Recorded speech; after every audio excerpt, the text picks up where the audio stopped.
I'm your host with the most welcome 23, joining me for Sophomore Book 2, Chapter 5, Take a Bow! You and your friends gather in the living room with the supplies you're going to bring to the heart-filled Winter Festival. Found my whittling knife. It somehow got in the laundry basket. That could have been dangerous. I've got those luscious lips. Excuse me? Chris points at his mouth. I wasn't sure what to contribute to the festival, but I got the idea for a kissing booth and talked to some guys on the team who agreed to help out. With kissing you? Okay, Chris is on kissing booth. Caitlin's got singing grams. Zach's whittling. Abby's painting caricatures. Tyler's doing an electronic diagnostics. James and Zig texted me a couple minutes ago to say they're already setting up at the festival. Spot Abby having some difficulty carrying her easel down the stairs. Tyler hurries over to help her. Oh, thanks, Tyler. No problem. I just wanted to make sure you don't trip or anything. Not that I think you can't get down the stairs on your own. I just wanted to help. Yeah, I got it. Thanks. Caitlin takes her hand and gives it a squeeze, smiling over at Tyler and Abby. Hey, they're actually talking. Is it just me, or are they making progress? It's too early to tell. Things have been turbulent recently, and I don't want to get my hopes up too much in case they start fighting again. Still, baby steps are important, and it's nice to see them being polite to each other. Okay, they're in a relationship together, but yeah, being polite, alright. I would hope they're being polite to one another. You filthy... I hate you so much, oh my god. I agree with you there. Let's hope this lasts through the festival. Nah, I'm waiting. Becca comes out of the kitchen just then, and you notice that she doesn't seem to have prepared for anything for the festival. Becca, aren't you bringing anything? I thought we were each contributing a talent to one of our boos. Zach, please. My talent is everything and anything. But for the fundraiser, I'm performing the role you all foolishly forgot to consider. I'm smoozing to attract more people to our booze. Great thinking, Becca. Thanks for... He cuts off by raised voices near the front door. Told you. I just told you. You know, I shouldn't even be surprised anymore, but you can't blame me for at least hoping you'd act like an adult for a few hours. That's exactly what I'm doing by bringing this up. Or have you forgotten that I'm the one who never says what's on her mind? I can't do this right now. I'll just wait in the car for everyone else. Tyler throws up his arms and stalks out of the house, slamming the door behind him. You and Zach approach Abby, worriedly. Told you. Abby, what happened? I'm sorry, Mizumi, but as things are, I really don't think Tyler and I can go to the festival together. It won't be good for anyone involved. She sits down on the stairs, and you and Zach sit beside her. We don't want to leave either of you behind. We need help from both of you today. I want us to go as well, but we're both so touchy that we jump at the chance to turn things into an argument. Abby, maybe you two need to have the arguments. Work on de-escalating those situations. I get that it's easier to blow up or leave partway through an argument, but I think you guys need to figure out how to talk through your emotions instead. If you do take a step back, analyze how you really feel before you act, you might not keep getting into those arguments. But is the festival really a place for that? I saw Tyler help you down the stairs just now. You two were nice to each other. It seems like you guys can definitely be around each other when you try, but can't you put your differences aside just for a few hours? It would make my day to see you both working things out, and not to be selfish, but we could use all the help we can get for the fundraiser. That and the fact you're smooching off of us right now. That sounds all nice and good in theory, but I don't know if reality will be that pleasant.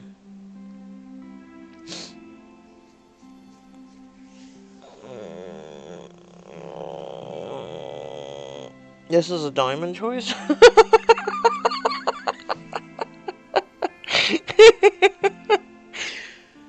How about a fourth option? Neither. How about that? Like, I'm serious. No, Pixelberry, what the is really wrong with you? This is literally the worst possible thing you could do. You never, and I'm telling you this to anyone out there, you never pick between two friends. Never. Unless one is being a complete idiot. And in this case, I think they're both being idiots. I would like to choose neither. There's no neither. So now I have to choose between one of two friends. I don't think anyone's going to like this choice. So brace yourselves. This is going to broadside you. Buckle up, guys. Hashtag Logan Paul, kill yourself. I mean, what?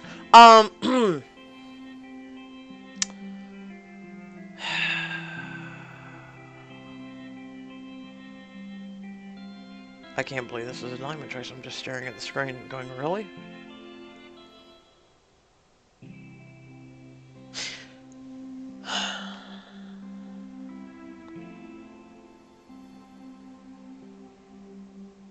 No, okay. Micah, this is the hardest decision I've made all day. Wow. Oh my god. Okay, I'm sorry. Alright, let's speed through this.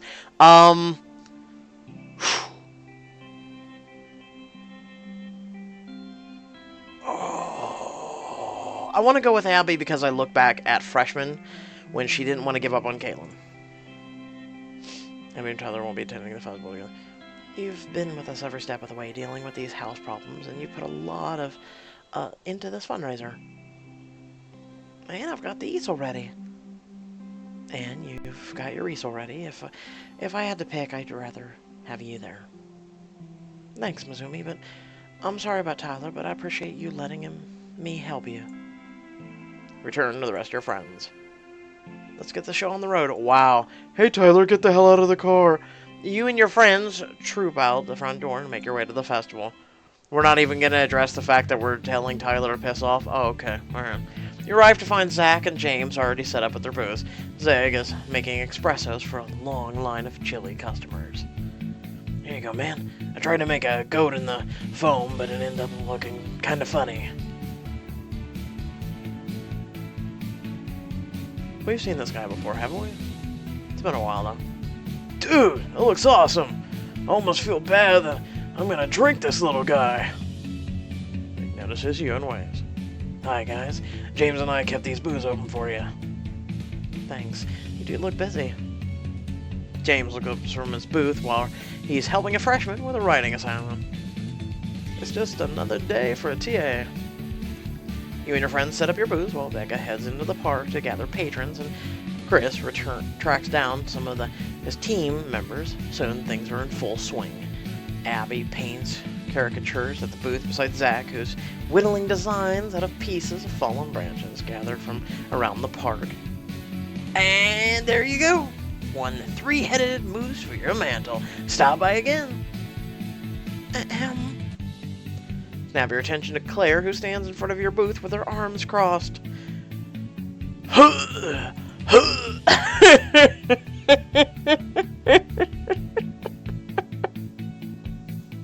I hate this chick. Thank you. Okay, so, poetry booth, huh? She nods at the sign taped to your booth. Yeah, that's what I'm doing with a fountain pen and everything. Why are you still wearing that? Hey, Pixelberry, you missed on a good opportunity for a diamond choice to wear an outfit instead of screw over Tyler. How rustic. This is perfect. It sounds like you need a poem. Penny leans forward, bracing her palms on the table. Do I ever? I need something big, something heart-stopping. There's this guy I'm trying to impress. I figured that with your writing skills and my money, we could do something great here. I'm willing to pay more than... She looks down at your sign with a frown. $1. Do dollar bills even exist anymore? Anyway, what do you say? This is important to me, and I've got a 50 in my wallet. We'll put Shakespeare to shame. Great. I knew I came to the right person. I always plan my business ventures wisely. You turn to a fresh page of parchment, raise your fountain pen whenever you're ready. Okay, so I think you could start by writing about his appearance, because let's be real, he's hot. She sighs dreamily, then starts talking as you craft some lines. His hair is so silky and blonde and soft, and he has such a bad boy smile and these gorgeous brown eyes. So let me know in the comment section below if you could figure who this is.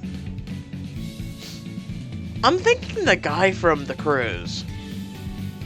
I'm thinking him. You place the tip of your pen against the page. The eyes are the color of muddy, slushy snow. Cinnamon spice chocolate. Cinnamon spice, actually. That's my favorite latte. They remind me of the first sip of coffee. Warms me through a winter morning. And they have these little golden flecks. You continue working on Claire's poem until you near the bottom of the parchment. And last of all, he has this laugh that's like the best thing I've ever heard in the world. It's loud and bubbly but deep. A laugh that's like an excitable horse.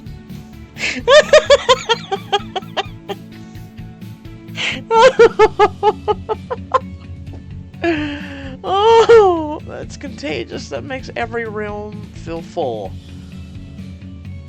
That's contagious. Let's go down.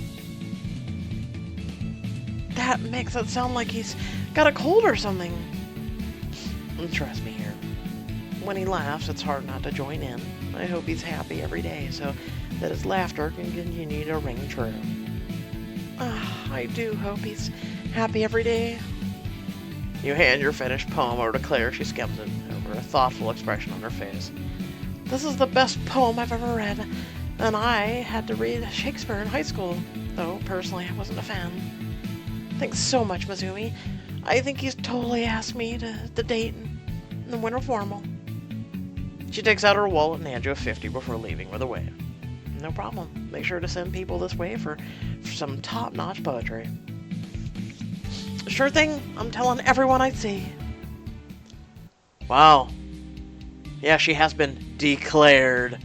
That is not the Claire we know. During a break in the stream of festival attendees, Zach settles up to you. You've got ink stains all over your fingers. Looks like you've been working hard. I haven't written this much by hand in forever. How's the whittling going? No splinters yet. Though I kinda wish snowmen weren't so popular. Why do so many people want one made out of wood when they can just make one out of snow? Because it's permanent. Excuse me. 'Tis the season, I guess. Oh, and how was the museum with Grant, by the way? We never got a chance to talk about that. It was great. We had a lot of fun while just walking around looking at all the cool pieces of architecture. It was chill and comfortable. Sounds like you was on a date. Mizumi, I get that you're well-intentioned and all, and I'm serious. Grant is my friend, and that's all. That's all it needs to be. Aw, but he's so nice and pretty cute, too. Well, yeah, a cute guy likes me and has got to have cute friends. That's why you're one. Magda comes down the pathway, pushing some loose hair out of her eyes. I haven't smoothed that much in forever. I'd almost forgotten how tiring it is. I feel so alive. We've had plenty of customers.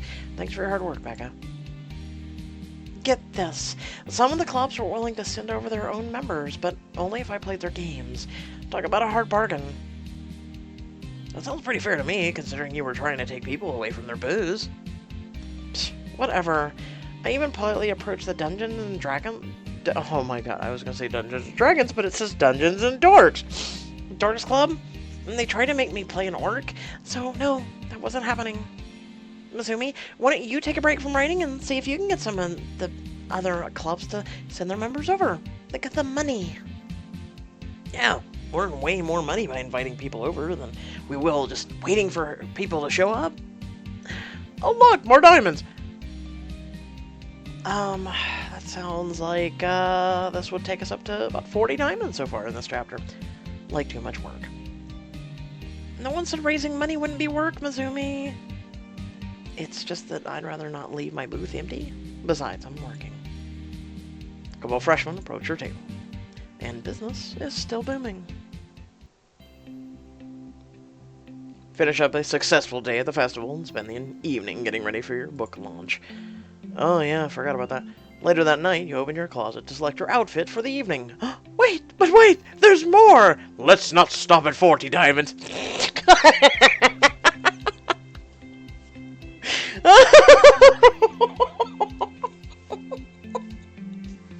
Check this out, okay? Brace yourselves. I did get some new clothes over the holidays. Tonight's the perfect night to try them out. The clothes that you own in your own goddamn closet.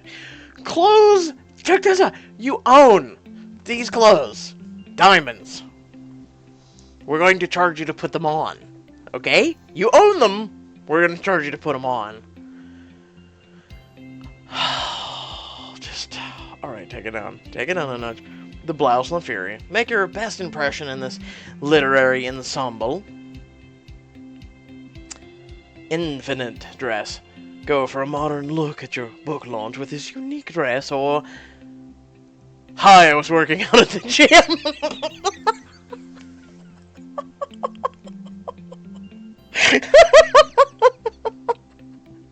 I can't take much more of this shit. Oh, you know what? I'm just done. I've got to have something else in here somewhere that'll work better for tonight. No, really. Let's stay here. I like how they push you to dress the quilt. Back to casual. You know what? Here, let's quickly pick out an outfit, shall we? Not a diamond one. Jesus, look at all the diamond ones. Let's go with formal. We got green sleeves. I like that. You know what? Choose the look. I'll accept that. That actually looks nice. Continue customizing hairstyles. Is that because people have pointed out to me that Mizumi looks different, and I do notice that as well. I think it's the hair, isn't it? Is it the turn-up? Is it? There it is! Choose that look. There's our Mizumi. Yeah, because her hair just was not the way it usually is. Well, this'll do. Welcome back, Mizumi. I kept trying to put my finger on it, and I was like, until I recently finished sophomore, or freshman, I was like, Meet your friends in the living room and find everyone smiling except for Tyler and Abby, who stand on the opposite sides of the room. Galen wraps you in a tight hug and kisses your cheek enthusiastically. The big day's finally here. I'm so proud of you. I can't believe we have a real star in our midst. Ooh, you look snazzy in a suit. Is that the first time we've seen him in a suit? Damn. Maybe some of us should act like your bodyguards tonight. Do famous writers have those? I don't actually think they do. Who cares? I call one of the bodyguards. I've got the perfect pair of shades for it. Mizumi, you'll be reading a speech tonight. Won't you? And some of the novel. I'm hoping yours truly makes an appearance. Jeez, it's like the paparazzi has already swarmed in, feeling like the pressure, Mizumi. I'm so excited. Not only for myself, but that Vasquez's final book is out to the public at least. James takes out his keys. We don't want to be late. Zig and I are driving, so everybody pick a car and let's hit the road. Pile into 2 cars and make your way to the bookstore in Northbridge.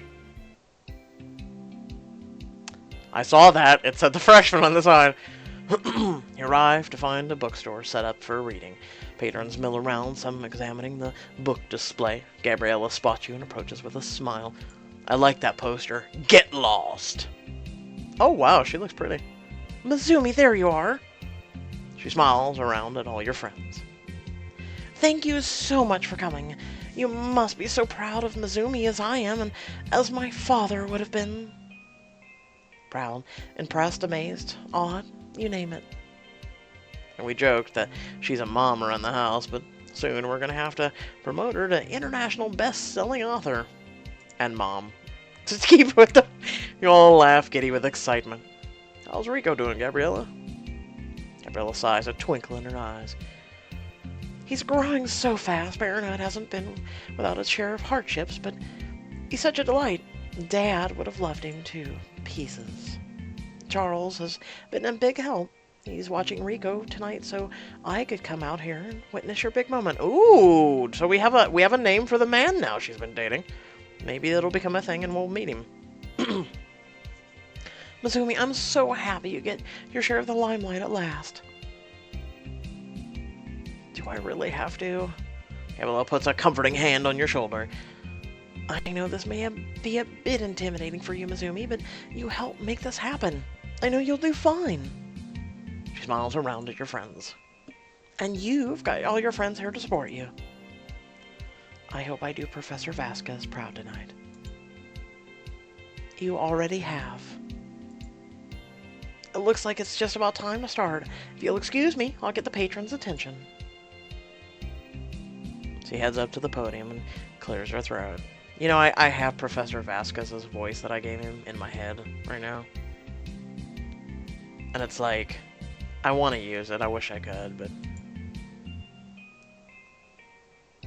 he would be proud of this moment. Thank you all for coming tonight. If you would please be seated. We're about to begin. There's a buzz of activity as everyone takes a seat and a hush settles over the crowd. I'd like to start tonight with a few words before handing the microphone over to the star of the night. She smiles over at you.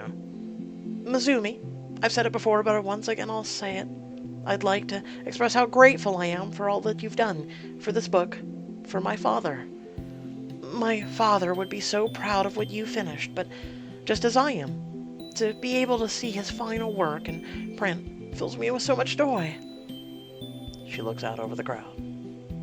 Mizumi is a young talent in the literary world. While her initial entry into it is unplanned, she carried my father's mantle gracefully.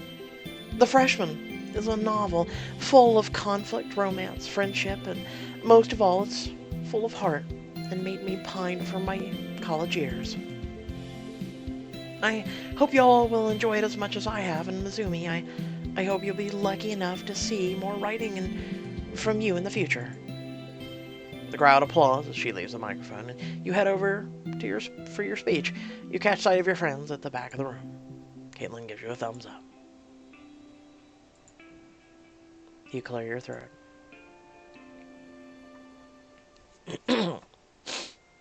Hi there. This is a first for me. I'm excited to see so many of you.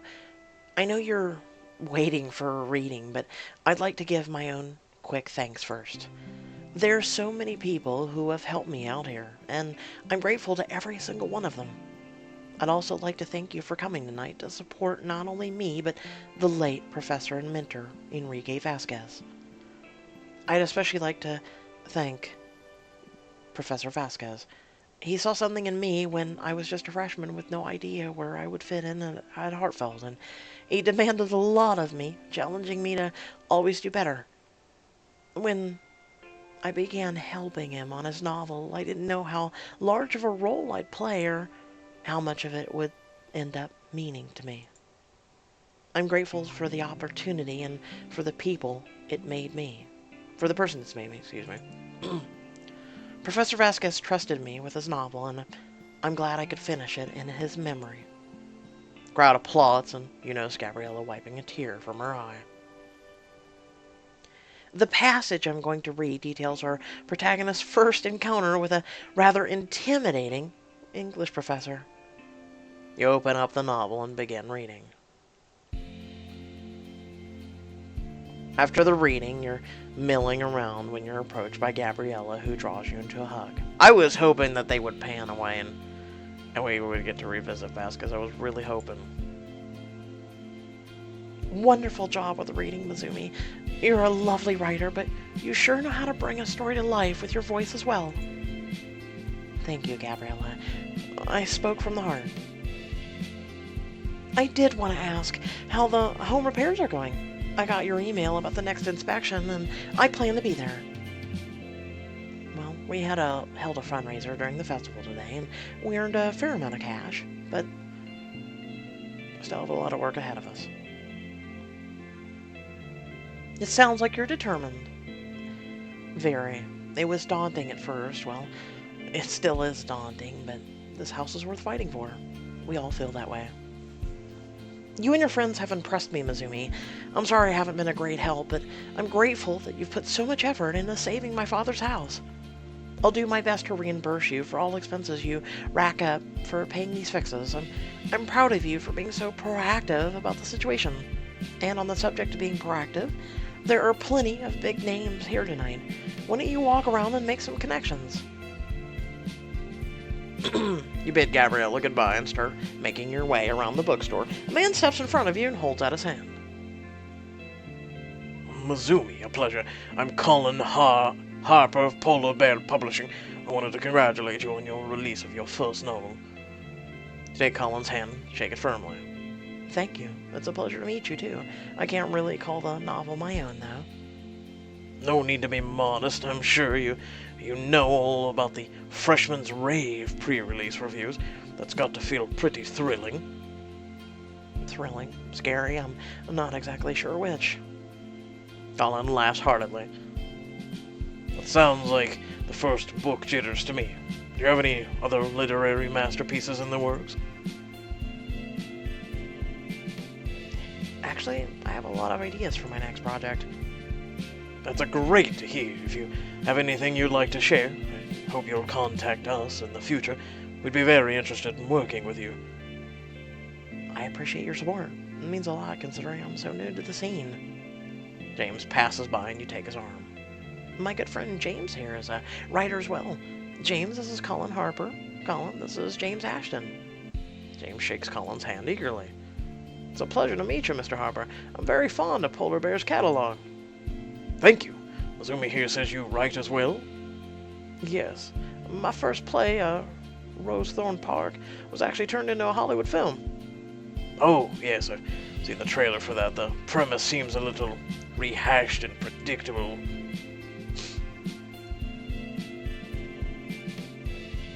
The film doesn't do justice. The director made tons of alterations to adapt it to the big screen. Right, James? It's true. The story changed a lot, and I never thought it would make its way to Hollywood, so I never wrote it for that industry. I still do, however, my original manuscript. It's a historic piece in which a rich aristocrat falls in love with a lower-class man in the Victorian era. The historic genre is making a resurgence these days, though I'm in more of a boutique setting. I'll tell you what, send me the manuscript and I'll give it a once-over. If I'm impressed, you might have something going for you. If not, it was at least worth a try. What do you say? I would say that sounds incredibly generous of you, but thank you so much. I'll get it to you tonight. They shake hands again, and Colin shakes your hand as well, wishing you luck before saying goodbye. Suddenly, James leans in close and whispers to your ear. Mizumi, look, that's Dame Eloisa Nibley, the acclaimed non-fiction writer. Raina introduced me to her work. In that case, go talk to her. Are you sure? She's somebody and I'm a nobody. You punch James' arms gently on the arm. James, come on. You're the least nobody I know. You're great with people, and you're aiming to be part of the literary community one day. It couldn't hurt to make connections already. You're making a lot of sense, but if it pops up as a diamond edition, I'm punching the screen. Come on, put on your brave face, think of some suave lines, mention your love of Emily Dickinson. I don't want to come off as a try-hard. Give James a push. Then follow your heart. Good luck. You wave him off, and once you see him begin to talk to the author, you turn and find someone else to strike up a conversation with. After talking to several other people, you rejoin your friends and ready to call it a day. At the end of a long night, Zeg and James drop you off at home, and you and your housemates head inside, flopping down on the couches or grabbing some snacks in the kitchen. Phew, that was quite a night. Tell me about it. Doorbell rings and you all look at each other. Do you think Zeg or James forgot something? I'll get it. Chris walks over to the front door and opens it. You follow a few paces behind. Who is it? Chris tenses up. Dad? Why has Chris's dad shown up out of the blue? Find out what's going on in the next chapter of The Sophomore. So, when it comes to Professor Vasquez, man, I'm gonna be honest here. I really connect with certain characters, right? So Professor Vasquez, I could certainly understand his perspective and him as well, and the whole situation about him and everything, and him also being a fellow intellectual. So when it comes to him and the situation and him bringing it up, I hold back a little bit of emotion, and I really wanted them to, do just a little peek of like one little line or maybe something we missed or a little, when she was reading, of something he said to her. That would have been so awesome. But, you know, um, I just, it kind of gets my throat in a knot. Um, Going back to Professor Vasquez every time, it really is kind of emotional for me. And it's I don't know. There's just certain characters and certain. I'm a guy who has my emotions, and I'm gonna be honest. I'm a guy who you may think I'm Mr. Hard Ass, and even my friends think that, but inside there is a nice guy, and it's like watching Green Mile. Man, I will tear up and cry like a bitch. Like that's an amazing movie. But there's just certain characters, certain things that you just connect really well with, and you just get a lot of emotions. And I think those are true masterpieces. And I think for the Professor Vasquez as well as the Freshman series, it's a true masterpiece in visual novel as well as writing that they did. So my hat's off to Pixelberry, and hopefully we see more characters like that in the future, because that's really what made people fall in love with choices in the first place. So with that being said, I hope you all did enjoy the video. Please feel free to like, comment, share, subscribe. Head down the description below. There's some links to social media, a Discord where you can hang out with me as well as others, and a few links to support me and my content. It's greatly appreciated, but if you're not able to do so, that's fine. Just hit that like or share button. And until next time, stay well, stay awesome, and thank you all for watching.